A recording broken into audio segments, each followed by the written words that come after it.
함께 공개와 찬양으로 2025년 7월 13일 온유교회 주일 예배를 시작하시겠습니다.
사랑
함께 박수 치시면서 찬양하시겠습니다.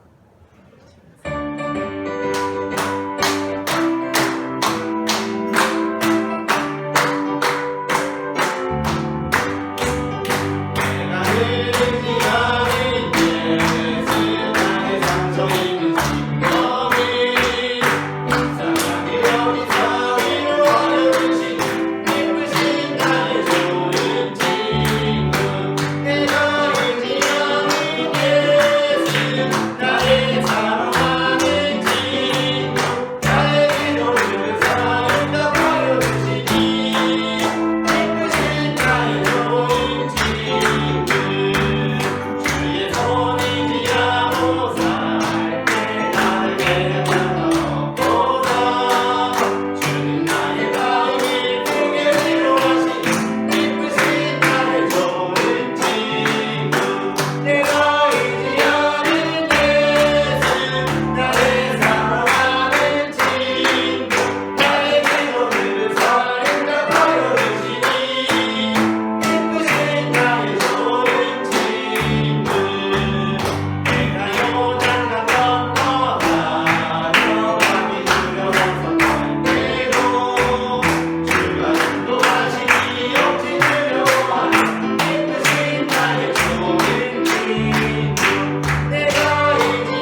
세상 평안과 위로 내게 없어도 예수 오직 예수뿐이네. 은혜 아니면 살아갈 수가 없네. 은혜 아니면 살아갈 수가 없네. 도움마저도 다 주의 것이니 세상 평안과 위로 내게 없어도 예수 오직 예수뿐이네. 그 신께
기뻐하니 주의 성전 내게 하소서 받으소서 오셔서 주님의 처소 삼으소서 나의 전부이신 주연의 맘을 받아주소서 주연의 맘을 받아주소서 주연의 맘을 받아주소서 아무리 주여 인도하신 우리에게 저희 가운데 나아가시겠습니다.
여호와가 우리 하나님이신 줄 너희는 알지어다.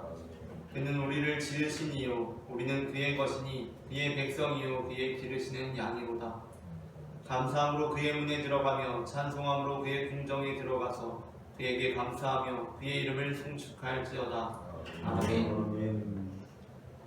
영원히 찬송과 경배를 받으실 하나님 아버지, 햇빛과 바람과 비를 준비하셔서 온 땅을 복되고 풍성하게 가꾸어 주시니 감사합니다. 거룩한 주일을 맞이하여 성전을 찾아온 저희의 심령도 믿음과 소망과 사랑으로 충만하게 채우사 우리의 신앙이 건강하고 견고하게 성장하게 하옵소서. 성령 하나님께서 친히 이곳에 임재하사 여기 모인 주님의 백성들의 마음을 하나로 모아주시고 모인 마음이 하나님께로만 향하게 하여 주옵소서. 그리하여 내 생각과 내 지식으로 드리는 예배가 아니라 영과 진리로 드리는 예배가 되게 하여 주옵소서. 삼위일체 거룩하신 하나님께만 영광을 돌리오며 예수 그리스도의 이름으로 기원하옵나이다. 아멘.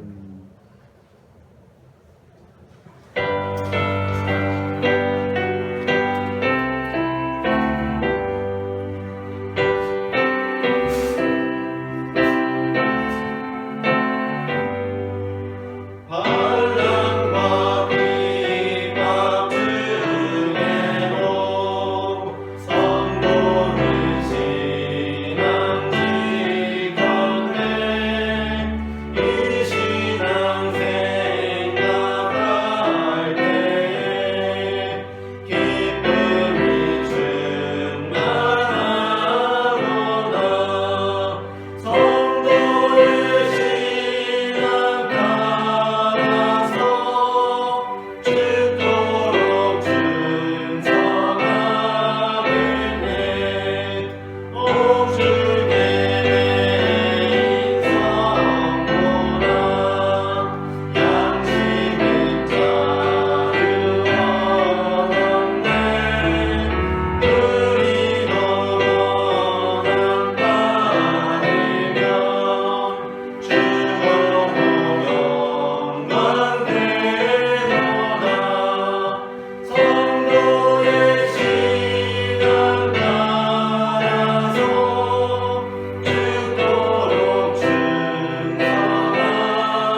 밝히 하시는 하나님 아버지, 하나님 앞에서는 숨길 수 있는 것이 하나도 없으므로 모든 죄악을 회개합니다. 저희가 완악하게 되어 마음으로 지은 죄, 더럽고 추한 말을 함으로써 입으로 지은 죄, 폭력과 게으름과 도둑질과 같이 손과 발로 지은 죄, 허송세월하며 따뜻한 생활로 인해 지은 모든 죄를 용서해 주옵소서. 예수님의 이름으로 이 고백의 기도를 드립니다. 아멘. 이 시간 우리의 죄를 사하시는 주님의 용서의 말씀을 받으시겠습니다. 에브라임은 나의 사랑하는 아들, 기뻐하는 자식이 아니냐. 내가 그를 책망하여 말할 때마다 깊이 생각하노라. 그러므로 그를 위하여 내 창자가 들끓으니 내가 반드시 그를 불쌍히 여기리라. 여호와의 말씀이니라. 아멘. 다 함께 교동문 56번 10편 128편 교독하시겠습니다. 여호와를 경외하며 그의 길을 걷는 자마다 복이 있도다. 네가 내 손이 수고한 대로 먹을 것이라. 내가 복되고 형통하리로다. 내 집 안방에 있는 내 아내는 결실한 포도나무 같으며 내 식탁에 둘러앉은 자식들은 어린 감람나무 같으리로다. 여호와를 경외하는 자는 이같이 복을 얻으리로다. 여호와께서 시온에서 내게 복을 주실지어다. 너는 평생에 예루살렘의 번영을 보며 내 자식의 자식을 볼지어다. 이스라엘에게 평강이 있을지로다. 아멘. 함께 사도신경으로 우리의 신앙을 고백하시겠습니다. 전능하사 천지를 만드신 하나님 아버지를 내가 믿사오며 그 외아들 우리 주 예수 그리스도를 믿사오니 이는 성령으로 잉태하사 성경녀와 마리아에게 나시고 본유 빌라도에게 고난을 받으사 십자가에 못 박혀 죽으시고 장사한 지 사흘 만에 죽은 자 가운데서 다시 살아나시며 하늘에 오르사 전능하신 하나님 우편에 앉아 계시다가 도리로서 산자와 죽은 자를 심판하러 오시리라. 성령을 믿사오며 거룩한 공예와 성도와 서로 교통하는 것과 죄를 사하여 주시는 것과 몸이 사는 것과 영원히 사는 것을 믿사옵나이다. 아멘.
사랑과 은혜가 풍성하신 하나님 아버지, 이 무더위 속에서도 주님 전으로 불러주시고 예배의 자리로 인도하심에 감사와 찬양을 드립니다. 아멘. 항상 주님의 은혜와 사랑으로 우리의 삶을 지키시고 인도하신 손길을 기억하며 오늘도 주님의 이름을 높여 경배합니다. 아멘. 이 거룩한 예배의 자리에서 우리의 심령이 주님을 더욱 사모하게 하시고 세상적인 염려와 근심, 걱정, 고통 모두 내려놓고 오직 주님께만 의지하며 집중하는 은혜의 시간이 되게 하여 주시옵소서. 우리의 예배를 홀로 받으시기에 합당하신 하나님 아버지, 영광과 존귀와 찬양, 경배를 드립니다.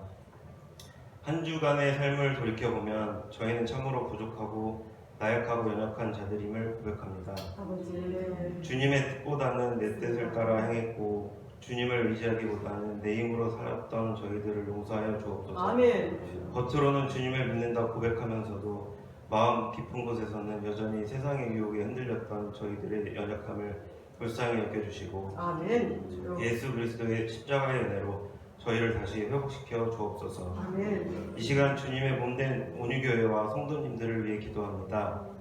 온유교회가 하나님의 뜻 가운데 굳건하게 서서 복음을 전파하며 세상의 빛과 소금의 사명을 잘 감당할 수 있도록 인도하여 주셨고 아멘. 성도님들에게는 말씀과 기도로 무장할 수 있도록 영적인 힘을 더해 주시고 맡은 직분 위에 성령의 능력과 지혜를 주시사 부족함이 없도록 늘 함께하여 주옵소서. 아멘. 아멘. 각자의 헌신들이 주님께서 기뻐 받으시는 향기로운 예물이 되게 하시고 교회를 섬길 때 기쁨의 감사가 넘치도록 인도해 주시옵고 이 폭염 속에 지치지 않는 체력과 건강을 허락해 주옵소서. 아멘. 오늘 말씀을 전해주실 목사님을 위해 기도합니다. 이 시간 온전히 하나님의 말씀을 전하실 수 있도록 성령의 능력을 더해주시고 목사님의 입술을 통하여 선포되는 살아계신 하나님의 말씀에 아멘으로 순종하게 하옵소서. 오늘 말씀이 우리 심령 깊숙이 박혀 우리의 삶이 변화되게 하시고 이번 한 주간의 삶을 이끌어갈 힘과 위로가 되게 하여 주옵소서. 오늘 이 시간 저희가 드리는 찬양과 기도, 말씀 모든 시간 가운데 역사하실 분은 오직 주님 한 분이심을 고백합니다. 주님만이 이 예배의 주인이시며 주님만이 홀로 영광 받으시기에 합당하심을 고백하며 우리를 죄와 사망에서 구원하신 예수님의 이름으로 기도드립니다. 아멘.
찬송하리로다. 그는 우리 주 예수 그리스도의 하나님이시요 자비의 아버지시요 모든 위로의 하나님이시며 우리의 모든 환난 중에서 우리를 위로하사 우리로 하여금 하나님께 받는 위로로서 모든 환난 중에 있는 자들을 능히 용서하게 하시리로다.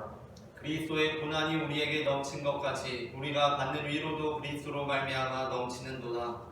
우리가 환난 당하는 것도 너희가 위로와 구원을 받게 하려는 것이요 우리가 위로를 받는 것도 너희가 위로를 받게 하려는 것이니 이 위로가 너희 속에 역사하여 우리가 하는 것 같은 난을 너희도 견디게 하느니라. 너희를 위한 우리의 소망이 견고함은 너희가 고난에 참여하는 자가 된 것 같이 위로에도 그러할 줄을 알미라. 형제들아, 우리가 세상에서 당한 고난을 너희가 모르기를 원하지 아니하니 힘이 없도록 심한 고난을 당하여 살 소망까지 끊어지고 함께 읽겠습니다. 우리는 우리 자신이 사형 선고를 받은 줄 알았으니 이는 우리로 자기를 의지하지 말고 오직 죽은 자를 다시 살리시는 하나님만 의지하게 하시리라. 아멘. 이스라엘의 가장 위대한 왕 다윗은 왕이 되기 전에 그 목숨이 위태로울 만큼의 환난들을 당해야 했습니다. 애굽의 총리가 된 요셉 역시 애굽의 총리가 되기 전에 숱한 고난들에 시달려야 했습니다. 그들이 환난과 고난을 당한 것은 그들의 잘못이나 실수로 인한 것이 아니었습니다. 오히려 그들은 하나님 앞에서 의로운 사람들이었습니다. 그러나 그럼에도 불구하고 그들의 삶에는 환난이 찾아왔고 고난이 엄습해왔습니다. 우리는 하나님을 잘 믿고 예수님을 잘 믿으면 복을 받는다는 메시지에 익숙합니다. 물론 그 말씀은 전적으로 진실된 메시지입니다. 그러나 그 말씀이 품고 있는 선율은 우리가 하나님을 잘 믿으면 하나님의 복을 받고 예수님을 잘 믿으면 예수님의 복을 받는다는 단조로운 멜로디로만 이루어지는 것이 아닙니다. 사도 바울은 이렇게 말씀합니다. 로마서 8장 17절 말씀을 다 함께 합독하시겠습니다. 자녀이면 또한 상속자 곧 하나님의 상속자요 그리스도와 함께 상속자니 우리가 그와 함께 영광을 받게 하여 고난도 함께 받아야 할 것이니라. 아멘. 성도의 영광이라는 소프라노에는 성도의 고난이라는 알토가 따라붙고 성도의 영광이라는 테너에는 성도의 고난이라는 베이스가 딸려 있습니다. 그렇게 우리가 누리는 영광은 더욱 장엄해지고 웅장해지는 것입니다. 다윗이 왕이 되기 전 당해야 했던 환란들은 그의 왕됨을 더욱 장엄하게 만드는 환란이었고, 요셉이 애굽의 총리가 되기 전 당해야 했던 고난들도 그의 총리됨을 더욱 웅장하게 만드는 고난이었습니다. 요한복음 9장에는 날 때부터 맹인으로서 살아왔던 한 사람에 대한 말씀이 기록되어 있습니다. 많은 사람들은 그의 맹인됨이 그의 죄 또는 그 부모의 죄로 인한 것이라고 생각했습니다. 그런데 그에 대해 예수님께서는 이렇게 말씀하십니다. 요한복음 9장 3절 말씀을 다 함께 합독하시겠습니다. 예수께서 대답하시되 이 사람이나 그 부모의 죄를 위한 것이 아니라 그에게서 하나님이 하시는 일을 나타내고자 하시리라. 아멘. 우리가 그리스도인으로서 살아가면서 당혹스러운 점은 우리의 삶에 시련이 찾아온다는 것입니다. 그런데 그 시련이 찾아오는 것이 우리의 잘못이나 우리의 실수로 인한 것도 아니고, 우리가 주어진 삶에 최선을 다해 성실하게 살아가고 신앙생활에 있어서도 충성을 다해 살아가고 있는데도 불구하고 우리의 삶에 시련이 찾아온다는 것입니다. 그럴 때 우리는 낙심합니다. 하지만 성경은 우리에게 하나님을 잘 믿고 그 길을 충실하게 걸어갔던 인물들임에도 불구하고 그들의 삶에 찾아왔던 환난과 고난들에 대하여 말씀하고 있습니다.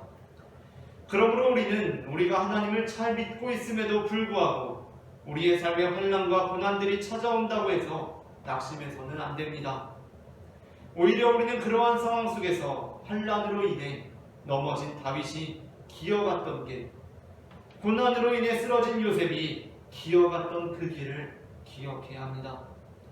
그렇게 우리는 오늘 우리의 삶에 있는 환난과 고난들도 아무런 뜻이 없이 주어진 것이 아니라 하나님께서 나로 하여금 위대한 왕으로 만들어 가시기 위해, 하나님께서 나로 하여금 굶주린 수많은 영혼들을 먹여 살릴 지도자로 만드시기 위해, 그러니까 누구의 죄 때문이 아니라 바로 하나님께서 하나님의 일을 나타내시기 위해 허용하신 것임을 깨닫고 우리 또한 다윗처럼 요셉처럼 이 고된 길을 기어서라도 가야 하는 것입니다.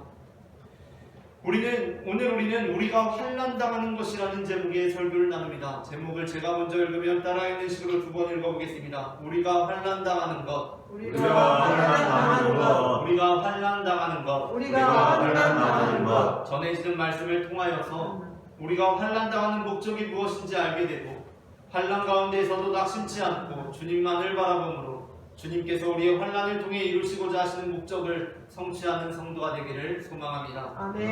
그렇다면 하나님께서 우리에게 왜 환난을 허용하시는 것입니까? 먼저 첫째 함께 읽겠습니다. 첫째, 우리로 하여금 먼저 환난과 위로를 경험하게 함으로써 환난 중에 있는 자들을 능히 위로하는 자들이 되게 하기 위함입니다.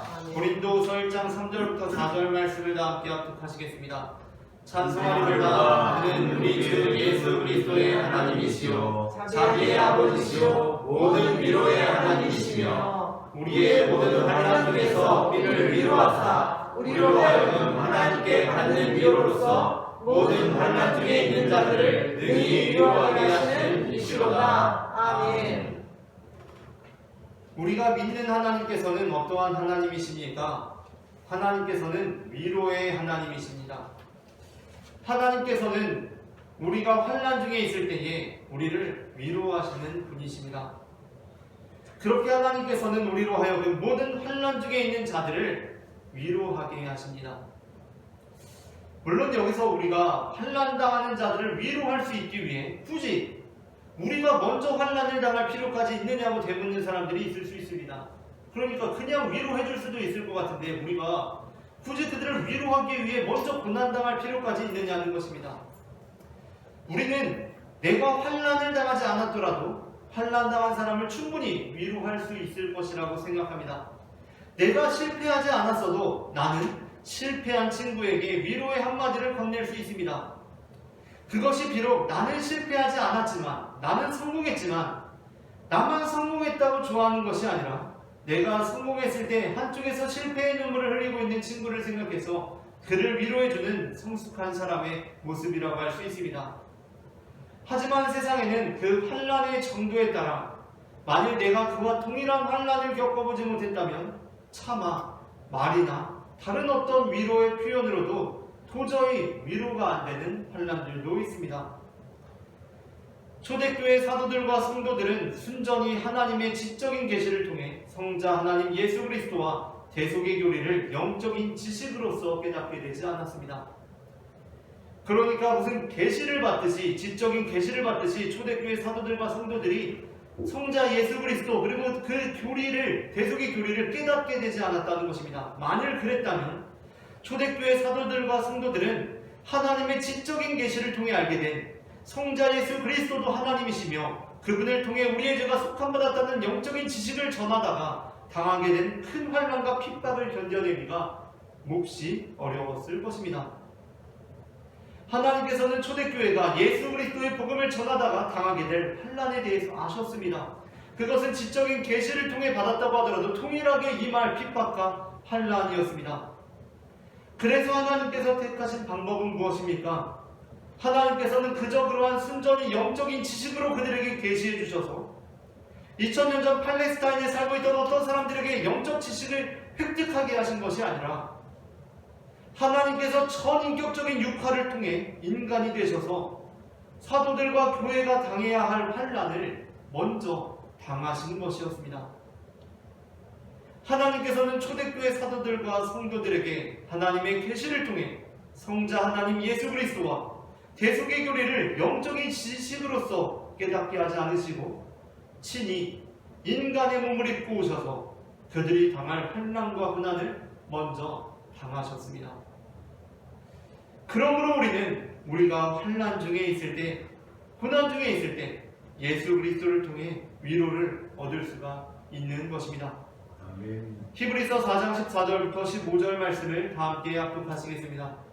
그러므로 우리에게 큰 대장이 계시니 승천하신 이 곧 하나님의 아들 예수시라. 우리가 믿는 도리를 굳게 잡을지어다. 우리에게 있는 대제사장은 우리의 연약함을 공정하지 못하시리가 아니요 모든 일에 우리와 똑같이 시험을 받으시오니 죄는 없으시니라. 아멘. 이처럼 하나님께서는 친히 먼저 고난을 당하심으로 우리의 고난에 대한 진정한 위로자가 되셨습니다. 이는 우리의 환난과 고난에 대해서도 마찬가지입니다. 우리는 환난을 당함으로 환난당한 자들의 진정한 위로자로 서게 됩니다. 우리가 고난을 당함으로 고난당하는 자들의 진정한 위로자가 될 수 있는 것입니다. 다음으로 둘째 함께 읽겠습니다. 둘째, 우리로 하여금 현재의 고난을 넉넉히 경험하게 함으로 나중에 위로와 넉넉히 받는 자들이 되게 하기 위함입니다. 고린도후서 1장 5절부터 7절 말씀을 다 함께 합독하시겠습니다. 그리스도의 고난이 우리에게 넘친 것 같이 우리가 받는 위로도 그리스도를 말미암아 넘치는도다. 우리가 환난당하는 것도 너희가 위로와 구원을 받게 하려는 것이요 우리가 위로를 받는 것도 너희가 위로를 받게 하려는 것이니 이 위로가 너희 속에 역사하여 우리가 받는 것 같은 고난을 너희도 견디게 하느니라. 너희를 위한 우리의 소망이 견고함은 너희가 고난에 참여하는 자가 된 것 같이 위로에도 노력할 줄 알리라. 아멘. 사도 바울은 고린도 교회가 고난에 참여하는 자가 된 것으로 인해, 그러니까 고상하게 표현해서 고난에 참여하는 자가 된 것이지 말 그대로 고린도 교회가 고난당하게 된 것으로 인해 걱정하거나 안타까워하거나 안쓰러워하지 않습니다. 아니, 사람이 고난을 당하고 있으면 좀 안타까워하고 안쓰러워하면서 그 아픔에 공감해 주어야 정상 아닙니까? 하지만 그러한 면에서 그리스도인들은 이 땅의 사람들과는 다른 관점을 가지고 있는, 세상이 보기에는 비정상적인 사람들입니다. 물론 바울도 고난당하고 있는 고린도 교회를 위로는 합니다. 그러나 바울은 너희가 고난을 당하고 있다고 하니 우리의 소망이 견고하다 라고 분명히 말씀합니다. 길동이를 군대에 보낸 지 한 달 정도 지난 뒤에 드디어 길동이 엄마는 그토록 기다리던 길동이의 전화를 받게 되었습니다. 길동이는 한 달 만에 연락이 닿은 어머님께 그간 훈련이 얼마나 힘들고 고되었는지 말씀을 드렸습니다. 길동이 엄마는 그러한 길동이의 이야기를 들으면서 얼마나 눈물이 났는지 모릅니다. 그러나 통화를 마치고 시간이 흘러감에 따라 길동이의 엄마의 마음에는 묘한 든든함이 생겨났습니다. 그것은 군에서 그렇게 훈련을 시킨다고 하니 우리나라가 전쟁이 나도 안전하겠구나 라는 생각이 들었기 때문이었습니다. 그런데 만일 한 달 만에 연락이 온 길동이가 엄마 나 와보니까 되게 편해 이런다면 어떻겠습니까?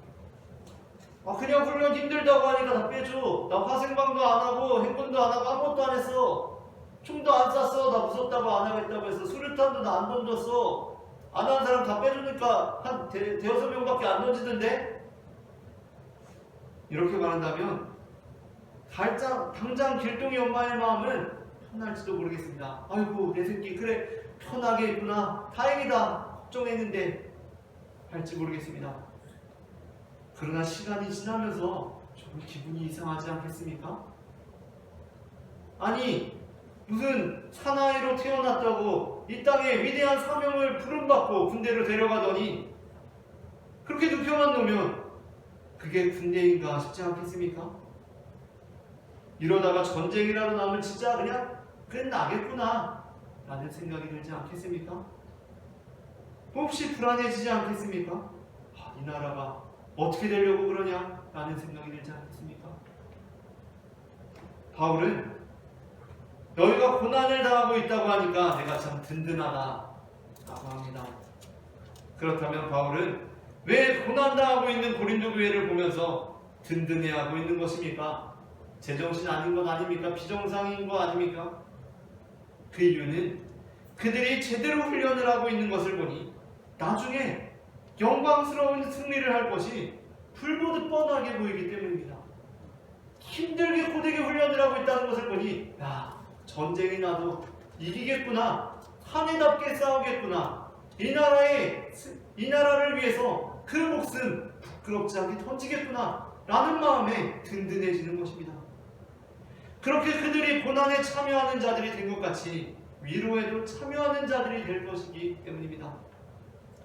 마태복음 5장 4절에서 예수님께서는 애통하는 자는 복이 있나니 라고 말씀하셨습니다. 애통하는 자들이 왜 복이 있습니까? 그 이유에 대해서 예수님께서는 이렇게 말씀하십니다. 그들이 위로를 받을 것이기 때문이다. 우리가 이 땅에서 애통하게 된 것은 참으로 안타까운 일입니다. 애지중지 키운 아들이 군에 가서 너무 힘들다고 하니까 그 부모 가슴이 찢어지지 않는 부모가 어디 있겠습니까? 그러나 예수님께서는 그것이 복이라고 하십니다. 그 이유는 우리가 하늘의 위로를 받을 것이고 그 위로는 이 땅에서의 애통을 완전히 잊게 할 만한 위로가 될 것이기 때문입니다. 요한계시록 21장 1절부터 4절까지의 말씀을 한 절씩 교독하시겠습니다. 또 내가 새 하늘과 새 땅을 보니 처음 하늘과 처음 땅이 없어졌고 바다도 다시 있지 않더라. 또 내가 보매 거룩한 성 예루살렘이 하나님께로부터 하늘에서 내려오니 그 준비한 것이 신부가 남편을 위하여 단장한 것 같더라. 내가 들으니 보좌에서 큰 음성이 나서 이르되 보라 하나님의 장막이 사람들과 함께 있으매 하나님이 그들과 함께 계시니 그들은 하나님의 백성이 되고 하나님은 친히 그들과 함께 계셔서 모든 눈물을 그 눈에서 닦아주시니 다시는 사망이 없고 애통하는 것이나 옥하는 것이나 아픈 것이 다시 있지 아니하리니 성도들이 다 지나갔으리라. 아멘. 그러므로 사도 바울은 앞서 읽었던 로마서 8장 17절 자녀이면 또한 상속자 곧 하나님의 상속자요 그리스도와 함께한 상속자니 우리가 그와 함께 영광을 받기 위하여 고난도 함께 받아야 할 것이니라 라고 말씀한 후에 18절에서 이렇게 덧붙입니다. 다 함께 합독하시겠습니다. 18절만 합독합니다. 생각하건대 현재 열반은 장차 우리에게 나타날 열반과 비교할 수 없도다. 아멘. 누가복음 16장 19절 이하에 나오는 거지 나사로는 이 땅에서 참으로 애통할 만한 삶을 살았습니다. 반면 부자는 이 땅에서 애통할 것이 하나도 없는 삶을 살았습니다.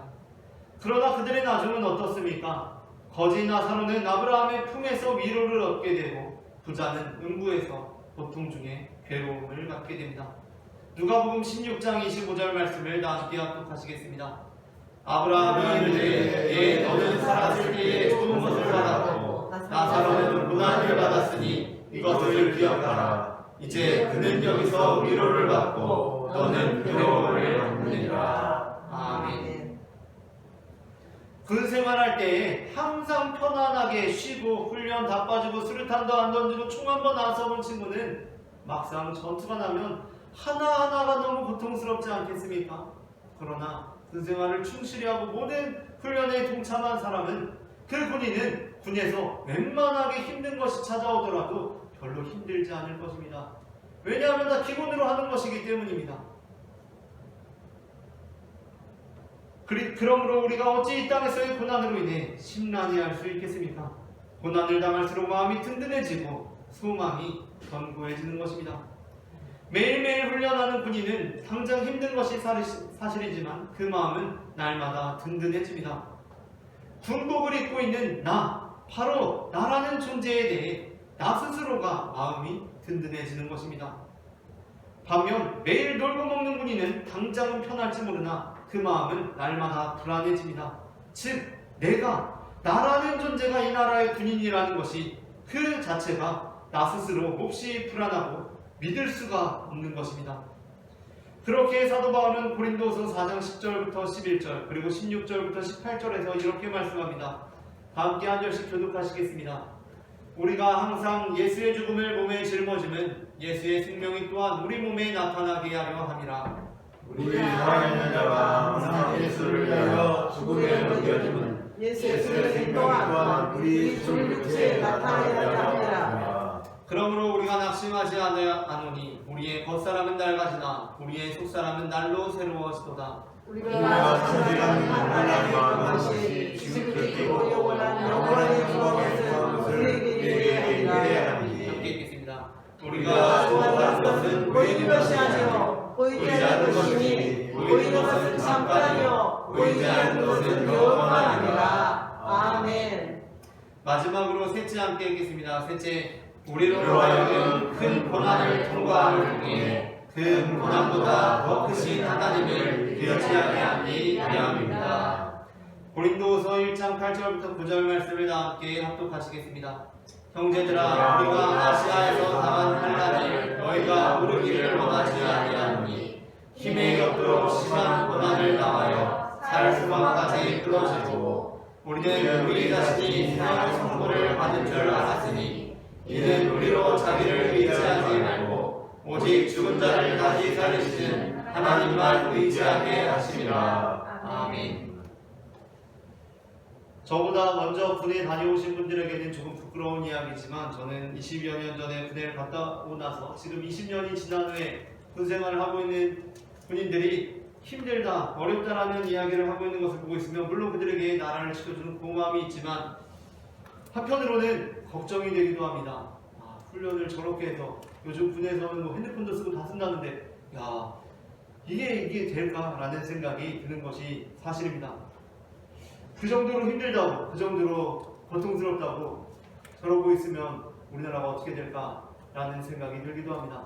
그런데 저도 이렇게 살아가다 보면 크게 힘든 일들을 경험한 것은 아니지만 살다 보면 힘들고 어려운 일들이 있지 않습니까? 그런데 제가 지금 20년 전에 군 생활하고 나서 20년이 지난 후에 군 생활하고 있는 친구들을 보면서 어떻게 해야 되나 라는 마음이 드는 것처럼 우리로부터 2000여 년 전에 신앙생활을 한 우리의 믿음의 선진들이 지금 내가 힘들다, 고되다, 피곤하다 라는 모습을 보면 우리의 믿음의 선진들이 하늘에서 어떠한 표정을 짓고 있을까 를 생각하게 되곤 합니다. 물론 우리의 삶에 힘든 일들이 많이 있습니다. 고통스러운 일도 있습니다. 정말 힘들 것 같을 때도 있습니다. 제가 이렇게 사연들을 들어오면 와 정말 힘드시겠다 라는 생각이 들 때도 있습니다. 그런데 사도 바울은 정말 심한 고난을 당했습니다. 살 소망이 다 끊어지고 사형 선고를 받는 것 같은 고난을 바울과 20년 전이 아니라 2000년 전에 우리의 믿음의 선진들이 했습니다. 그들이 볼 때 우리의 모습은 어떨까? 내가 지금 이것으로 힘들다, 고되다라고 하고 있는 모습을 바울이 보면 어떨까? 라는 생각을 하고 나면 중요한 것은 조금 괜찮아질 때가 있습니다. 우리가 이 사도 바울의 모습을 통해서 우리가 어떻게 이 고난을 겪어내고 이겨내야 하는가 우리는 생각해 보아야 합니다. 다윗의 환난은 다윗의 잘못으로 찾아온 것이 아니었습니다. 다윗은 잘못한 게 하나도 없었습니다. 잘못한 게 하나도 없는 수준이 아니라 오히려 잘 해왔습니다. 잘했습니다. 그런데 시련이 찾아왔습니다. 그것으로 인해 다윗은 때로 흔들렸고 그 마음이 위태로운 지경에 이르기도 했습니다. 한 번은 다윗이 고난을 겪고 힘든 일들, 정말 다윗은 죽을 뻔한 위기를 겪었던 사람 아닙니까? 하나님의 뜻대로 했는데 나를 죽이려는 사람이 생겼고 그 사람이 나를 보기만 하면 죽이려고 합니다. 한 번은 그러한 상황 속에서 그일라라는 성읍에 근처에 가게 되었는데 블레셋이라는 민족이 그일라를 쳐들어온 것입니다. 아직 다윗은 이스라엘의 왕도 아니고 유다의 왕도 아닙니다. 근데 그일라라는 성읍에 블레셋이 쳐들어왔습니다. 그래서 다윗이 물었습니다. 하나님, 제가 아직 왕도 아니고 제가 뭐 그런 상황인데 도망자 떠돌이인데 이 그일라라는 성읍에 블레셋이 쳐들어왔는데 제가 블레셋 무찌르고 그일라 성을 구해야 합니까? 그래서 하나님께서 그래 너가 아직 왕도 아니고 아무것도 아닌데 도망자 신세지만 그래도 그일라는 우리 성읍이니까 네가 가서 블레셋 무찌르고 그일라를 구원해라 라고 해서 다윗이도 하나님의 음성을 듣고 그 그일라를 구원했습니다. 그러면 그일라 사람들이 좀 다윗을 고마워하고 아유 다윗 도망 중이라고 들었어요. 우리가 거처가 되어줄게요. 우리가 당신의 팀이 되어줄게요. 우리가 함께 해줄게요 라고 그래야 하는 거 아닙니까? 그런데 그일라 사람들이 오히려 다윗의 목숨을 찾고 있는 사울에게 다윗을 넘겨주려고 합니다. 아니 다윗은 하나님의 말씀에 따라서 그일라를 구해줬습니다. 선한 일을 했습니다. 그런데 오히려 그일라 사람들이 사울에게 연락해서 여기 다윗 여기 있습니다. 저희가 넘겨드릴게요 라고 합니다. 다윗은 선한 일을 했는데 당하게 된 일은 오히려 배신과 배반이었습니다. 그로 인해서 다윗은 다시 그일라로부터 떠나서 10광야로 다시 광야 숲으로 들어갑니다. 고통당하는 사람들을 구원해주고 그들을 도와주고 내심 그들로부터 호의를 얻으리라는 기대도 있지 않았겠습니까? 자신이 구원해준 사람들로부터 배신당하고 다시 광야 숲을 속에 들어가게 된 다윗의 심정이 어떠한 심정이었겠습니까? 요나처럼 뭐 하나님의 뜻을 거스르는 게 아닙니다. 하나님께서 하라는 대로 했습니다. 선한 일을 했습니다. 하나님께 여쭤봤고 하나님께서 그일라로 가서 블레셋 사람들을 물리치고 그들을 구원해주라고 해서 그렇게 했습니다. 그때 그렇게 말씀하시더니 후에 이제 사울이 내려옵니다. 그래서 하나님께 이렇게 여쭙습니다. 하나님, 그일라 사람들이 저를 사울에게 넘겨주려고 하는 것 같은데 하나님, 정말 이 그일라 사람들이 저를 사울에게 넘겨줄까요? 제가 인간적으로 생각할 때 그게 말이 안 되는 것 같아요. 내가 얘네를 도와줬잖아요. 그러니까 얘네가 나를 도와줘야 될 것 같은데 어디서 들리기를 얘네가 나를 사울한테 넘겨준대요. 하나님 맞나요? 라고 물어보니까 하나님께서 그래, 그들이 너를 넘길 것이다 라고 말씀하십니다. 아니 장난하는 것도 아니고 하나님 이런 기도가 나오지 않겠습니까? 아니 무슨 그런 하나님이 다 있습니까? 아니 그걸 아셨으면 애초부터 그일라를 구하지 말라고 하셔야 되는 거 아닙니까? 아니면 사울이 지금 나를 찾으러 온다. 그런데 그일라가 너를 넘겨주려고 한다. 근데 다윗아 걱정하지 마. 내가 한번 애써볼게. 잘 얘기해볼게. 그일라 사람들 잘 설득해볼게. 라고 해줘야 되는 거 아닙니까? 그러나 하나님께서는 다윗에게 그렇게 하지 않으십니다. 참 그러니까 당황스러운 일입니다. 친구가 어느 날 연락이 와서 급전이 필요하다고 합니다. 아 나도 상황이 좋지 못한데 그래서 하나님께 기도합니다. 그러니까 하나님께서 그래도 그 친구가 참 안타깝다 도와줘라 하십니다. 그래서 도와줬습니다. 그런데 시기가 되어도 친구가 돈을 갚지 않습니다. 그래서 그가 하나님 그 친구가 갚을까요? 라고 물어봤더니 하나님이 안 갚을걸 이러십니다. 아니 하나님, 그러면 애초부터 도와주지 말라고 하셨어야죠. 왜 도와주라고 하시고 지금 다시 이게 뭐예요?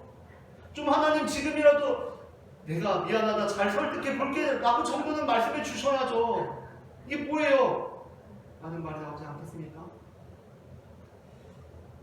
누가복음 7장에서 예수님께서는 예수님의 발에 입 맞추고 향유를 부은 여인을 정죄하는 바리새인을 바라보면서 그의 많은 죄가 사하여졌도다. 이는 그의 사랑함이 많음이라.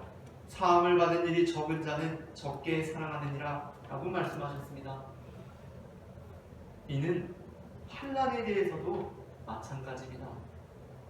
사무엘상 23장은 하나님께서 다윗에게 그일라 사건을 통해 깨닫고자 하셨던 것이 무엇이었는지에 관해 이렇게 말씀하십니다. 그일라 사건에 이어지는 15절부터 17절 말씀을 한 절씩 교독하시겠습니다.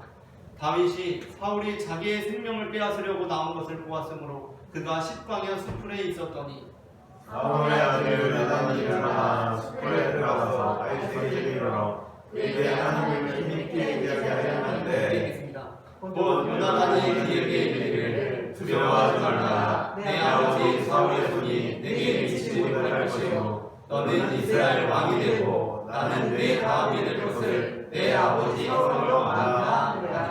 아멘. 다윗이 작은 환난들만 겪었다면 다윗은 그 가운데 인도하시는 하나님도 기껏해야 그 작은 환난보다 조금 더 큰 하나님으로 이해하게 됩니다. 그러니까 작은 환난을 겪었다면 그가 이해하고 있는 하나님 역시 작은 하나님이라는 것입니다. 그러나 큰 환난을 겪은 다윗이 깨닫게 된 것은 그 가운데 인도하시는 하나님은 그 내가 겪은 큰 고난보다 더 큰 하나님이라는 것이었습니다. 말씀을 마칩니다. 하나님께서 우리에게 환난을 허용하시는 이유는 우리로 하여금 먼저 환난과 위로를 경험하게 함으로써 환난 중에 있는 자들을 능히 위로하는 자들이 되게 하기 위함이고, 우리로 하여금 현재의 고난을 넉넉히 경험하게 함으로 나중에 위로 또한 넉넉히 받는 자들이 되게 하기 위함이며, 우리로 하여금 큰 고난을 통과함을 통해 큰 고난보다 더 크신 하나님을 의지하게 하기 위함입니다. 오늘 우리의 삶이 비록 환난 중에 있을지라도 그 환난을 통해 우리를 더 큰 위로와 영광으로 인도하시는 주님을 신뢰하며 살아가기를 소망합니다. 함께 기도하시겠습니다. 사랑의 주님, 은혜를 감사합니다. 우리의 삶 가운데 고난과 환난들을 허용하심으로 우리로 하여금 주님의 더 큰 영광 가운데, 주님의 더 큰 위로하심 가운데 인도하여 주시니 주님 은혜를 감사합니다. 하나님께서 이제 우리의 눈물을 닦아주시고 우리에게 큰 위로로 역사하여 주실 때에 우리의 눈에서 그 눈물이 씻겨지고 하나님께서 인도하시는 그 나라, 그곳에서 사망이 없고 애통하는 것이나 곡하는 것이나 아픈 것이 다시 있지 아니한 그곳에서 처음 것들이 다 지나가고 주님의 위로하심과 영광 가운데 참여할 날을 바라보며 오늘 하루도 주님의 은혜 가운데 살아갈 수 있도록 역사하여 주시옵소서. 사랑해 주 예수 그리스도의 이름으로 기도합니다. 아멘. 다 함께 예수를 함께 하시네 찬송하시면서 봉헌하시겠습니다.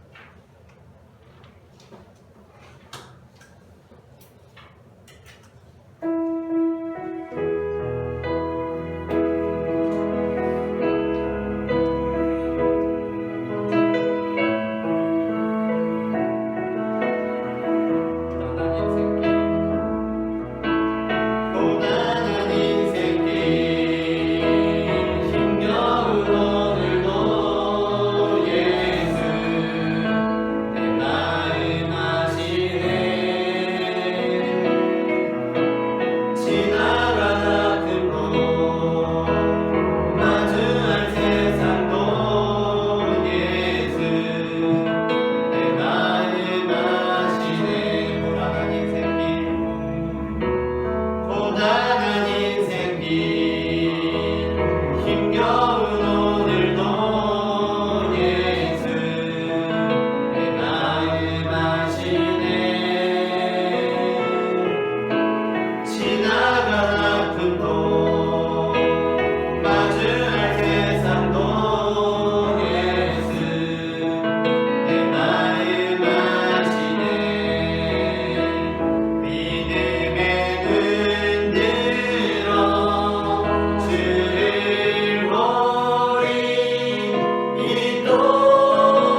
시간도 주님께서 우리의 인생을 발걸음마다 인도하여 주셔서 우리가 아버지. 이렇게 주님 앞에 나와 예배할 수 있음을 고백합니다.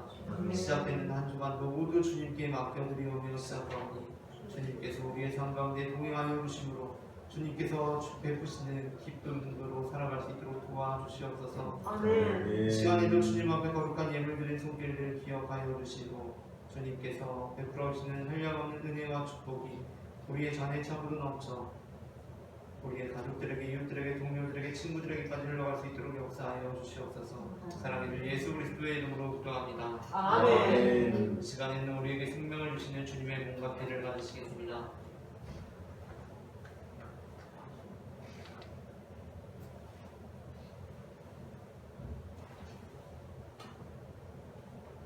이것은 주님의 몸, 이것은 주님의 피, 이것을 먹고 마셔 주님의 생명 얻네. 이 떡을 받습니다. 이 잔을 받습니다. 주님을 사랑해요. 십자가 기억하리.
우리에게 생명의 몸과 피를 내어 주신 주님께 감사하며 다 함께 기도하시겠습니다.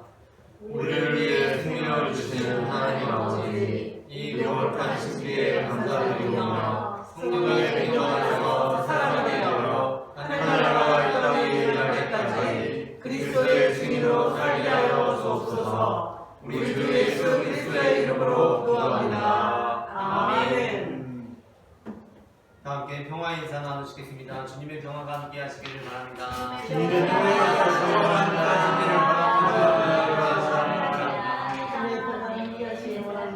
이번 회의가 다음 주일 예배 후에 있습니다. 다 함께 일어나셔서 찬송가 620장 여기에 보인 우리 1절 찬송하시겠습니다.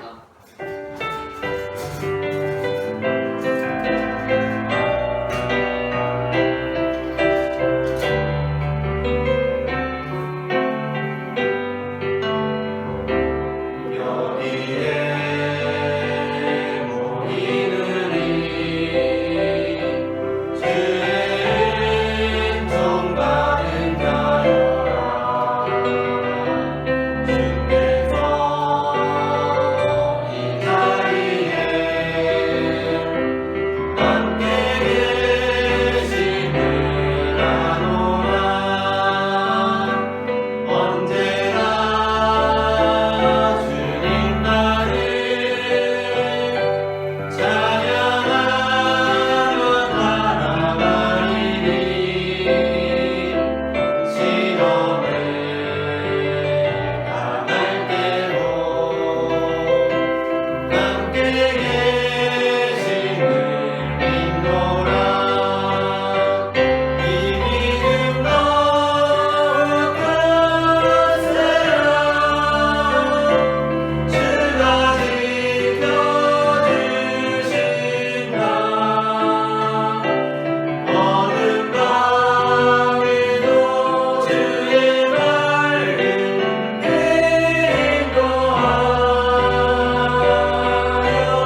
예수께서 이르시되 너희는 가서 모든 민족을 제자로 삼아 아버지와 아들과 성령의 이름으로 세례를 베풀고 내가 너희에게 분부한 모든 것을 가르쳐 지키게 하라.